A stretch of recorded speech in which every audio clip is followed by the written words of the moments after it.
जय हिंद दोस्तों, मैं आपका दोस्त इंजीनियर केपी यादव और आज आपको एक स्टूडेंट से मिलवाने के लिए इस इंटरव्यू में हम आए हैं। बहुत ही शानदार इंटरव्यू होने वाला है।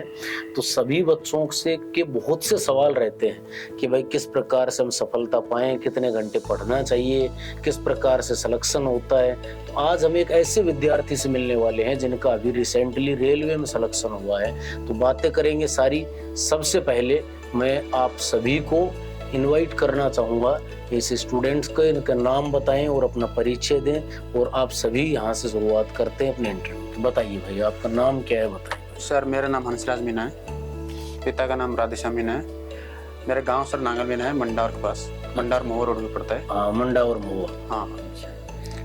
तो अब अभी देखो हम इंटरव्यू कर रहे हैं और इसमें अपने जो युवा देख रहे हैं, अभी आपका रेलवे में सिलेक्शन हुआ है, तो आप बताएं कि भाई किस पोस्ट पर आपका सिलेक्शन हुआ है रेलवे? सर इंडियन रेलवे मेरा लेवल फर्स्ट में सिलेक्शन हुआ है, जिसको हम कह सकते हैं ग्रुप डी।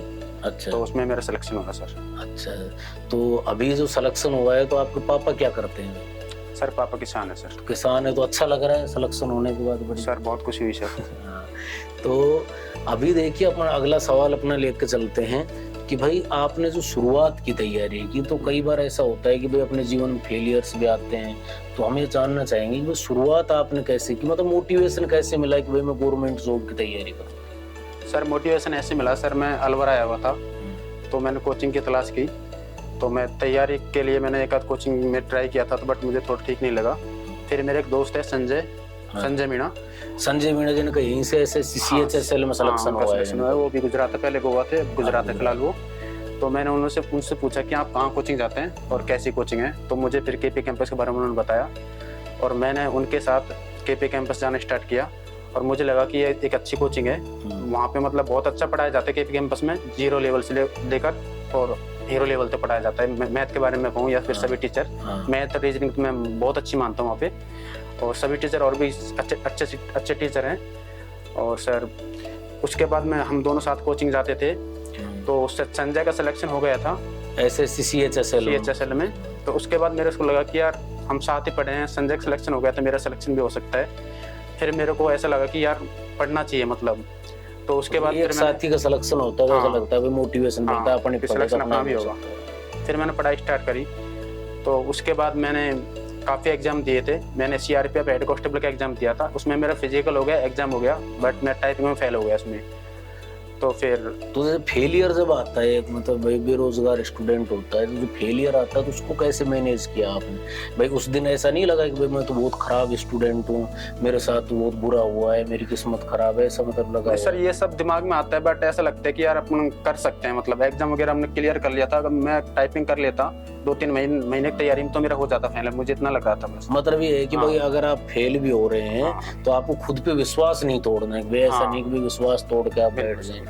कभी मतलब ऐसा किया मन की भाई अब चलो मेरा कोर्स पूरा हो गया, अब गांव चल लेते हैं, ऐसा कुछ था? बट सर गांव में मैं खुद भी रुकना ज़्यादा पसंद नहीं करता हूँ और मैं गांव रुक जाता हूँ, मैं खुद बोर हो जाता हूँ 10-15 दिन में। तो मैं यही है कि मैं कोचिंग में नहीं जाता हूँ, तो मैं रूम पर रहता हूँ, खुद की पढ़ाई कर लेता हूँ। लाइब्रेरी में कंटिन्यू जाता था और मैंने केपी कैंपस कोचिंग में कोचिंग किया था। तो अभी जैसे मैं बात करूं, कई स्टूडेंट अपने पास एडमिशन लिए और उनका 6 महीने में जैसे कोर्स पूरा हुआ, तो उनका मन ये रहता है कि भाई 6 महीने मैंने कोचिंग कर ली, अब मैं क्या करता हूँ कि अपने गांव चला गया। तो उन स्टूडेंट को आप क्या कहना चाहिए? सर वो बिल्कुल गलत है, गाँव नहीं जाना चाहिए उनको। आप कोचिंग आप कर रहे हो तो अच्छी बात है, आप एक बार फिर से कोचिंग कर सकते हो, वो बहुत अच्छी बात है। अगर कोचिंग आप नहीं भी करते हो, आपने लगता है कि मैंने सिलेबस कंप्लीट कर लिया है, मुझे सब आता है, तो आप उसका रिवीजन करो, रूम पर रह के पढ़ाई करो, आप लाइब्रेरी में जैसे भी आपको ठीक लगे। मतलब ये है कि गांव तभी जाना है जब अपने को ज्वाइनिंग लेटर मिल जाए। हाँ सर। ऐसा बीच में चले गए फिर मान लो कोई दिक्कत हो और कुछ हो। एक हम ये जानना चाहेंगे, बहुत से बच्चों का ये सवाल रहता है। देखो मैं अभी 10 साल से पढ़ा रहा हूँ, तो मेरे पास बच्चों के सवाल आते हैं, तो मेरा एक क्यूरियोसिटी रहती है कि जो सिलेक्टेड स्टूडेंट हूँ मैं उससे पूछूं, क्योंकि बच्चों को पता चले कि भाई क्या ये आपने टाइम टेबल बनाया था भाई कि मैं इतने घंटे ये पढ़ूंगा, इतने घंटे ये पढ़ूंगा, कितने घंटे आपने रेगुलर पढ़ाई? सर टाइम टेबल बनाया, लेकिन उस टाइम टेबल के हिसाब से अगर मैं पढ़ूँ ना तो सर उसमें ज़्यादा मज़ा नहीं आया मुझे। मतलब वो फॉलो नहीं हो पाता? हाँ, मतलब मैंने जब रेलवे का एग्जाम किया था, जब इंसान पढ़ता है, जब उसको पढ़ाई मन लगता है ना, तो अपन जो टाइम टेबल 8 घंटे 10 घंटे का बनाते हैं वो कम लगता है अगर पढ़ाई जम जाती है तो। मतलब बात ये मन लगना चाहिए। हाँ, मन लगना चाहिए। मैंने एग्जाम से 1.5 महीने पहले वो तैयारी की थी, जब मैं पढ़ता था तो मैं सुबह 6 बजे लाइब्रेरी जाता था और रात को 10 बजे आता था। दिन में आता था मैं 12 बजे रूम पर जाता था। उसके बाद मैं 2 बजे खाना वाना खा पी के वापस फिर से मतलब लाइब्रेरी। ये एक बात हुई कि भाई 3 काम करो, हाँ, खाना खाओ, पढ़ाई करो, सो बस। इसके अलावा चौथा काम हाँ। करना ही नहीं है ना।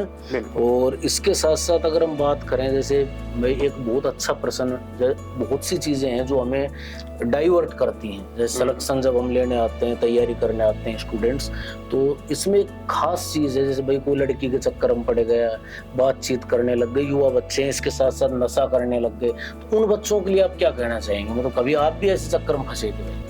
नहीं सर, मैं तो यही कहूँगा कि अगर आप पढ़ रहे हैं ऐसे चक्कर में तो उसमें आपको मिलने वाला कुछ नहीं है, आप बस टाइम खराब करोगे। और जो आप घर से सोच के आए थे, आप गवर्नमेंट जॉब की या फिर आप जो भी तैयार करने के लिए आए हो, उसमें बस आपका टाइम खराब होगा। हो सकता है आप उस लक्ष्य पे लेट पहुँचो या फिर आप ना भी पहुँचो। अगर आप नशा वगैरह करोगे, लड़कियों के चक्कर में पड़ोगे तो नशा वगैरह बिल्कुल नहीं करना चाहिए। नशा करेगा तो इंसान मतलब भटकेगा ही, मैं तो ये मानता हूँ।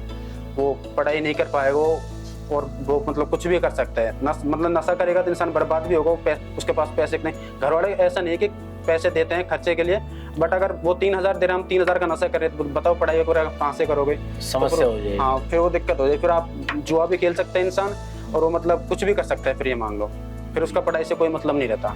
तो अभी आपने जैसे केपी कैंपस में कोचिंग की, तो केपी कैंपस के 3 पॉइंट आप हमें बताएं जो आपको बेस्ट लगे, जो सिलेक्शन में साधक रहे और सिलेक्शन में आपके काम आए। सर, सबसे अच्छी बात तो यह है कि जब मैं केपी कैंपस में जाता हूँ तो पहली बात तो है कि वहाँ पे जो पढ़ाई की क्वालिटी है वो 1 नंबर है सर। मैंने कभी नहीं सोचा जब मैं केपी कैंपस में गया था कि मैं कहीं और जगह कोचिंग करूँ। मैंने 2 बैच पढ़े हैं केपी कैंपस में, और मैंने उसके बाद मैं कहीं कोचिंग नहीं गया। बट मुझे एक रेलवे के एग्जाम से पहले मुझे लगी थी ज़रूरत कि मेरे को, मैं क्या कि मतलब पहले मैं रूम पे कम पढ़ता था, तो मुझे ऐसा लगा कि यार थोड़ा पढ़ना चाहिए। मैं ऐसा लग रहा था कि यार मैं नहीं पढ़ पाऊंगा, यहाँ पे रिवीजन नहीं कर पाऊंगा ढंग से।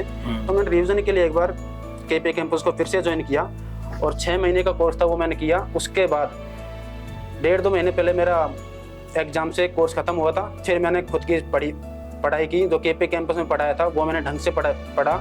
और बाकी मुझे कुछ लगा कि थोड़ा बहुत टॉपिक, बाकी सब कुछ मिल जाता है केपी कैंपस में, ऐसी बात नहीं है। मैथ रीजनिंग तो 100% मैं कहता हूँ, अगर केपी कैंपस की आपने पढ़ ली तो आपको कहीं पढ़ने की बिल्कुल ज़रूरत नहीं है। अब और दूसरी बात, केपी सर ने हमको रेलवे के लिए ऑनलाइन कोर्स दे रखा था, तो मुझे लग रहा है कि इस प्रश्न वाले में दिक्कत आ रही है, रीजनिंग का ये टॉपिक में दिक्कत आ रही है, रिवीजन कर तो मैं उसमें से देख लेता था। अभी आपको मैं बता दूं कि ऑनलाइन कोर्स सब बच्चों को हम फ्री दे रहे हैं। ये सर बहुत अच्छी बात है। यही मकसद है कि भाई कोई टॉपिक में कमी लगी है तो बच्चे को उस टॉपिक के लिए परेशान ना होना पड़े और उसमें देख ले। और ये सुविधा देने वाली केपी कैंपस इकलौती संस्था। हाँ सर, उस टाइम हमको सर फ्री दिया था वो कोर्स, 2 साल के लिए। मैं अब भी देख लेता हूँ उसको। तो आप मुझे एक बात ये और बताइए कि भाई टेस्ट सीरीज का कितना रोल है? टेस्ट सीरीज के बारे में आप बच्चों को क्या कहना चाहिए? सर, मैं तो यही कहूँगा, आप कितनी भी तैयारी करो, जब तक आप टेस्ट नहीं दोगे तो मैं सिलेक्शन में मतलब आपके 50% मार्क टेस्ट सीरीज बढ़ा देती है, ये मानो आप। मतलब ये एक भाई अगर आपकी कट ऑफ जा रही है 60 नंबर, तो 30 नंबर तो सीधे सीधे टेस्ट सीरीज में मिल रहे हैं आप। 30 नहीं तो आप 20 तो मानो ही, कम 20 तो है। मतलब सिलेक्शन तो कहीं ना कहीं लास्ट के 5 नंबर में हो रहा है। भाई अगर हम 60 नंबर कट ऑफ जा रही है तो 59 वाला रह रहा है, वो 1 नंबर 2 नंबर 5 नंबर जो है टेस्ट सीरीज की वजह से बूस्ट हो रहा है। और ये भी मैं आपको बता दूं कि प्रत्येक शनिवार को यहाँ टेस्ट होता है, उसका रिजल्ट भी आता है और उसके सॉल्यूशन और आंसर शीट हमारे टेलीग्राम चैनल पर मिलते हैं। और टेस्ट सीरीज मैं क्लास में भी कहता हूँ, क्लास से 10 लाख गुना ज्यादा इम्पोर्टेंट है। तो मैं पूछना चाहूंगा कि सिलेक्शन से पहले आपने कितने मॉक टेस्ट दिए टोटल लगभग? सर, मैंने टेस्ट में जब कोचिंग मैंने ज्वाइन कर रखी थी तो मैं एक भी टेस्ट नहीं छोड़ता था सर। मैंने सभी टेस्ट दिए कोचिंग वाले, और उसके बाद भी मैंने ऑनलाइन टेस्ट भी मैं देता था सर। ऑनलाइन करीब मैंने 70 टेस्ट दिए थे रेलवे के मतलब एग्जाम से पहले। जी, बहुत बढ़िया बात है।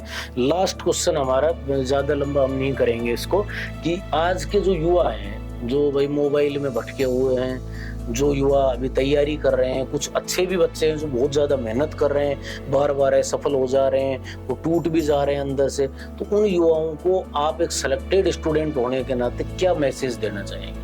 सर, मैं तो यही कहूँगा कि असफलता जीवन का हिस्सा है। अगर आप असफल होते हैं तो आपको घबराना नहीं है बिल्कुल भी। आपको मतलब आगे की तैयारी करनी है, और ऐसा नहीं है कि आप मेहनत करोगे तो आप सफल नहीं होगे। आप 100% सफल होगे, लेकिन आप मेहनत आपको मतलब शिद्दत से करनी है।